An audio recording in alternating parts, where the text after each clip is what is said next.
But if you go looking and find out that what I'm telling you is the absolute truth and you are worthless, well, then your whole world will crumble, then you will annihilate yourself, then you will not survive. Because how could you possibly survive absolutely knowing that you don't belong in creation? So in recognizing that it does this, that it uses all these tricks, you can begin to really examine each and every one of these. And the way to use this template is to take specific negative belief ideas by examining them in ways that we have discussed before, by finding out what that belief is, such as, for example, I am unloved. And taking that and putting it in the center of that diagram and looking at all the different ways the tricks are used to reinforce the idea that you are unloved and to make it seem like the thing to keep choosing, to make it justified, rationalized, rewarded, to develop the paranoia that forces you to not look for the reality where you are loved. One of the most insidious ways it has of reinforcing your inability to go in that direction is to make you believe that if you actually go looking for the positive side of that belief, you won't find it because there is no such thing. It can't be true. And thus then when you go looking and find out it doesn't exist, you will then be disappointed. You will then find out that you really are as bad as you've been told you are. And so to avoid that reinforcement of the negative self at all costs, you will simply stay within the negative self. Look at how insidious that is. It is actually saying, don't go looking to prove the negative. Stay in the negative you are in, because the negative you are in is at least better than proving that the negative is true. It's actually using itself to reinforce itself by saying you don't want to go and find out that what I'm telling you might actually be true, because at least here you have a shadow of a doubt, a tiny shadow of a doubt. I'll allow you that much. That's your reward. But if you go looking to find out whether or not what I'm telling you is true, well, you'll only find out that what I'm saying is true, and then there'll be no doubt whatsoever. So at least stay here and hold on to that tiny crumb of a doubt. At least that will allow you to survive. Miserably, but survive. But if you go looking and find out that what I'm telling you is the absolute truth and you are worthless, well, then your whole world will crumble, then you will annihilate yourself, then you will not survive. Because how could you possibly survive absolutely knowing that you don't belong in creation? How can you survive absolute knowledge that you are worthless? How could you survive that? You can't, says negative belief. You can't. So stay here and just play with that little doubt that I'm giving you that it, well, I don't know, it could be true, that, or maybe it's not. I don't know, but this is safer. At least here I'm alive, as miserable as I am, so I'll keep perpetuating this, and I'll bring the doubt with me, and I'll keep wondering, could it possibly be true that I'm really this worthless? Maybe I'm not. Oh, but if you go looking, you might find out that you are. Okay, I'll stay here. Again and again and again and again and again and again and again and again and again and again and again. But now, allowing your higher mind through our reflection to you to see the diagram of the tricks it is using to create these scenarios, to create the illusion that you must perpetuate the negative belief. This diagram will now begin to imprint itself in your neurological net just by looking at it. And when we do the holotope experience, the 15-minute meditation later, we will burn that image into your neurological framework, right into your template, so that from this point forward, you will not be able to forget that this bag of tricks is being used on you when you succumb to a negative belief. And that will give you an edge just enough of an edge, so that when you find yourself falling into a negative belief and perpetuating it, and going, oh, poor me, this is my lot in life, I will never escape this, there is no way out, it's not changeable, what you're saying to me is not true, you are my enemy by telling me I am loved, then you will remember this template and suddenly go, oh, wait a minute, something's breaking through, I'm getting a whisper, I'm getting an echo from the higher self that this might just be a trick. You'll start remembering that the bag of tricks is being used on you, and suddenly you will realize the fallacy, the folly, the illogic of it, the nonsensicalness of it.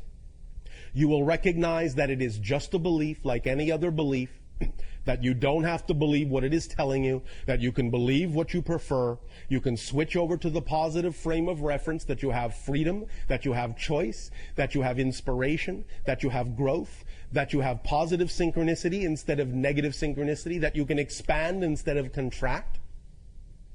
And you can start to see through the illusion that the negative belief is desperately trying to get you to believe, because it is basing that desperation on the idea that if you let that negative belief go, you will die along with it. The idea, however, to also further understand is that that is also a fallacy. The negative belief will actually never die. It will simply become equalized as one of the many infinite choices you have to choose from. And you will see it that way from the positive side, from the positive perspective, that yes, that belief is still there. I could still choose that negative belief. But now that it is simply equal to any other choice, I prefer not to. I prefer this instead. So it will not really die, but it will do everything in its power to convince you that if you change your belief, you will annihilate that belief. And since that belief is all you are, you will annihilate yourself. You will be committing suicide by letting that belief go. And you will not find anything to replace it, because there is nothing to replace it. And you will wind up in emptiness, in a void, alone, miserable, forever and ever. Amen. That's the bag of tricks of the negative belief. So, in the third part, as we say, of this transmission today, we will really lock this into your neurological net using the Holotope experience. And you will begin to see that this will change things. Even if it is just a little crack that appears in the plan of the negative belief, in its bag of tricks, that little crack will be enough to let you see the doorway out, to let you see that doorway that leads to the light. And that's all that's needed, is just the ability to know, the ability to see, the ability to perceive that that doorway exists in the dark. That's all you need to start moving toward that doorway. You will be continuously bombarded by the tricks of the negative belief that will try to scare you again away from that doorway, but now you will know it is just a bag of tricks. Now you will know that what it is telling you is not empirically true. It is just what it is attempting to do to preserve itself. So as you get closer and closer and closer to that doorway, believe me, it will put up one hell of a fight. It will amplify these things and make them seem so life-threatening if you ignore them that it will be even more and more difficult to get another step closer to that doorway. But as long as you keep your sight on that light at the end of the tunnel, you will arrive at that light, no matter what it says. And at each step, and this is where you're going to have the edge, what we have just described is what the negative belief normally does. Should you catch a glimpse of that light, it will bombard you, magnify, amplify its bag of tricks to turn you away from that doorway, to cover it up again. But now, the difference will be that in knowing this template, in having it burned into your neurological net, as you now see the light in the darkness, as you now move toward it step by step, every single time the negative belief attempts to bombard you with one of its bag of tricks to reinforce the negative belief, you will always key back into your default position, will always to key back into the template. And you will start to see cracks form in its arguments. They will fall apart. They will not be able to sustain themselves because you will constantly understand that whatever it is they are bombarding you with, whatever it is the negative belief is attempting to divert you with, is again nothing but a part of this template.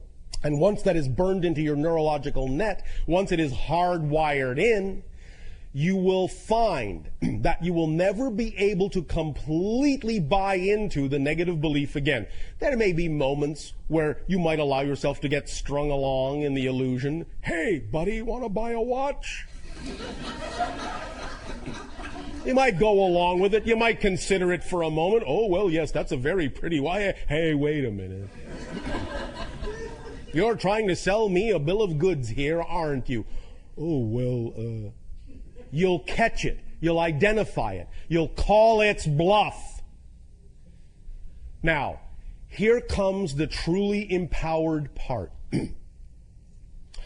Once this template is burned in, once you always go to the default position that you cannot get away from recognizing that these negative feelings, these negative ideas are nothing but a bag of tricks, once you call its bluff, here's the really important part. You're going to focus on that little spot of light at the end of the tunnel, and you're going to pull that light in through yourself, and you're actually going to give some of that light to the negative belief, to let the negative belief know it is valued, it is loved, you are willing to allow it to continue to exist because it always will. You are acknowledging that it will not die. You are validating it as an equally valid belief and allowing it to know that just because you will prefer to choose something else, it will not die. You now become the PowerPoint, and you are reassuring the negative belief that it will still exist. But as you do so, you become bigger than it. It no longer fills your world. You know who you now are. You are coming from the higher mind, and you are gently reassuring the negative belief that it will continue to always be a part of you because there is no outside. There's nowhere to get rid of anything to. You will always contain it because expansion is the product of inclusion, not exclusion. So you will always include it as a probable choice. It will always be valid and equal in your eyes to any other choice. And you get the freedom to choose what you will manifest and what you will experience, even as you are validating the negative belief as equally valid as a choice within your entire reality. And as long as it knows it is loved, and as long as it knows it is an equal valid choice, it won't bother you anymore. It will not insist on being in the forefront anymore. Because once everything is an equal choice, it is bathed in the light and the vibrational love of creation equally, and that is an overwhelming supportive feeling that will allow it to simply remain quiescent, satisfied, happy, joyful, in love with itself and you and all that is. And remember, you will always have, from the positive point of view, the freedom to go back into the negative reality and experience the negative belief again. But from that point of view, you will know you don't have to. You are not, in a sense, made to believe that you are forced to. You will recognize that that is just an illusion, and you will continue to choose through the manifestation mechanism we already discussed and the motivational mechanism that we discussed in terms of how to clear it. You will continue to choose what you prefer, knowing that the ideas the negative belief attempted to trick you into believing are not empirically true. That if you exist, there is something for you that is absolutely ecstatic. And if you stop listening to the negative belief that insists that the only way to be happy is to pay attention to what it is telling you, that it must be done a certain way, that it must be rigid, it must be controlled, it must be in this template. As soon as you know this diagram exists and it's burned into your neurological net, you will know that that is never empirically true, that it is just a belief. You will see it for what it is. You will have X-ray vision. It will be built in to your neurological net. Now, the first question that comes up is, well, if that's built into the neurological net, and yet if the neurological net is always capable of being plasticized and reformed, can't that go away? Yes and no. Because once you know it's possible, once you have decided to allow yourself to align with the freedom to choose, with the positive vibration, once this is burned into the neurological net to begin with, there will always be the echo of that choice. Because again, when we talk about the idea of the plasticity of the neurological net and changing the pathways of your brain, because everything exists at once, that means that all the other possible pathways also still exist as probabilities, including the ability to see this only as a template, only as a trick. Burning it in a certain way through the holotope meditation will allow you to always remember that it's always there, even if only as an echo. It is still always something that you will remember exists as a choice. So you will always be able to choose it if you prefer to. You won't forget it again, because you will know that memory is created in the moment. And even if you play a game where you forget it in this reality, this reality, this reality, this reality, this reality, burning this into the neurological net even once, seeing it this way exposed in X-ray form even once, will allow that crack to form so that as you create those new realities, even if they are negative, it will weaken over time. Something will creep in. The echo, the memory of the neural net, of this template will creep in, and the negative reality perpetuation will weaken, will soften, will dissolve over time. Until you once again remember that you can create something different. Until you once again experience that you have freedom of choice. This is why this has been done in this 3-part transmission. For we get your mind to focus on the idea of the plasticity and the rewiring, and now we allow your mind to begin to consider and ponder the idea of this X-ray structure, and then we take the idea of the multidimensional framework of your existence and we allow you to crystallize this idea on more than just the physical level. Because the idea of the neurological net in your brain is not just a physical one. Because it is the nexus point between the higher mind and the physical mind, because it is the receiver, because it is the antenna, because it is the template reality, because it straddles both worlds, because it has an etheric and a physical component in the brain, it is capable of imbuing this information, in a sense, into what you might now in your modern technology call a virtual memory. So that even if in your physical neurological pathways they are not indicative and not conducive of the idea of bringing back the physical memory, the virtual memory of this will always be there. And you will know that. There will always be this nagging feeling that you're missing something. Even when you're caught up in the negative reality for a moment, there will always be this nagging feeling, this little crack through which that higher mind's virtual memory will come through the template and imbue you with at least the nagging feeling that something else is there. There's another choice to be made. This isn't all of it. This isn't it. You will start actually taking the doubt that the negative belief is leaving you, because it has to leave you, that doubt, or you'll go searching, you can actually use that doubt in a positive way. That doubt will now flip around, and it will be the doubt of the negative belief. You are taking advantage of one of the weak spots in the negative belief's arsenal of tricks. It has to leave the doubt factor, or you'll go looking for something else and find out that what it was telling you was not necessarily true. It has to leave that doubt factor so you won't go looking. So you can take advantage of that. That's the little doorway. That's the little crack through which now this positive energy will leak and turn the doubt against, in a sense, the negative belief. Turn it in the direction of the positive door, the light that exists in the darkness. Does that make sense to you? Yes. All right.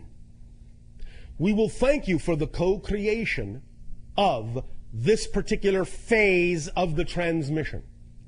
We invite you now to explore with us, if you wish, through question, these ideas and how to apply them in any way, shape, or form that seems of value to you.